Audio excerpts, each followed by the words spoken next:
নমস্কার। গৌতম সরকার একটি খুব ভালো কোশ্চেন করেছেন। দোকানঘর যিনি ভাড়া নিয়েছিলেন তিনি মারা যান, তারপর ওনার স্ত্রী দোকানঘর অন্য লোককে বিক্রি করে টাকা নিয়ে চলে যান।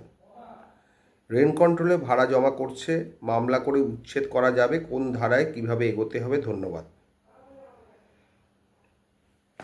ফার্স্ট অফ অল, যাকে ভাড়া দিয়েছিলেন তিনি মারা গেছেন।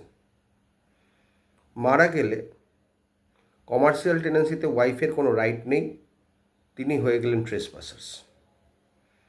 এবার আপনার কথা অনুযায়ী ওই ট্রেসপাসার্স আরেকজন কাউকে ভাড়া দিয়ে, মানে বিক্রি করে, আপনার কথা অনুযায়ী বিক্রি তো হয় না, তো সেলামি, মোটা সেলামি নিয়ে চলে গেছে এবং ভাড়াটা রেন্ট কন্ট্রোলে জমা হচ্ছে। কার এগেনস্টে উচ্ছেদের মামলা করবেন? কোশ্চেনটা কিন্তু খুব ভালো কোশ্চেন এবং বোঝার মতো কোশ্চেন। টেনেন্ট মারা গেছে কমার্শিয়াল টেনেন্সিতে, তার wife lifelong tenant non, রেসিডেন্সিয়ালের ক্ষেত্রে হলে লাইফ লং টেনেন্সি পেতেন। তিনি trespassers from the death of the tenant এবং তিনি এবার আরেকজনকে দিয়ে গেছেন। মামলাটা যেটা করতে হবে, এভিকশন অফ ট্রেসপাসার্সের মামলা করতে হবে আপনাকে, অ্যাকর্ডিং টু মাই সেলফ। তার কারণ টেনেন্সিটা কারোর মধ্যেই নেই। আর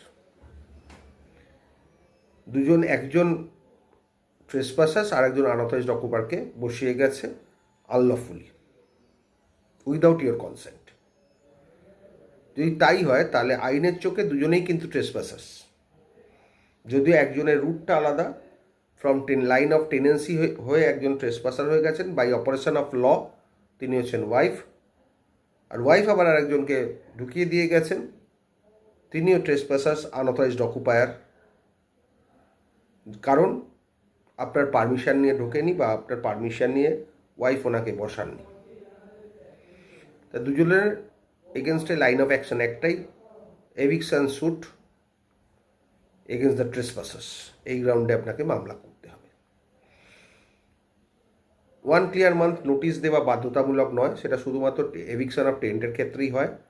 নর্মাল একটা 14 দিনের নোটিশ দিতেও পারেন, নাও দিতে পারেন, কারণ প্লেন্ট ইটসেলফ এ নোটিশ, ডাইরেক্ট মামলা করতেও পারেন।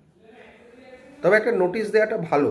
আমি সবাইকে বলি একটা 14 দিনের হোক, যাই হোক, একটা নোটিশ দিয়ে দাও, তাদের কজ অফ অ্যাকশনটা টানতে সুবিধে হয়। এই মামলাটা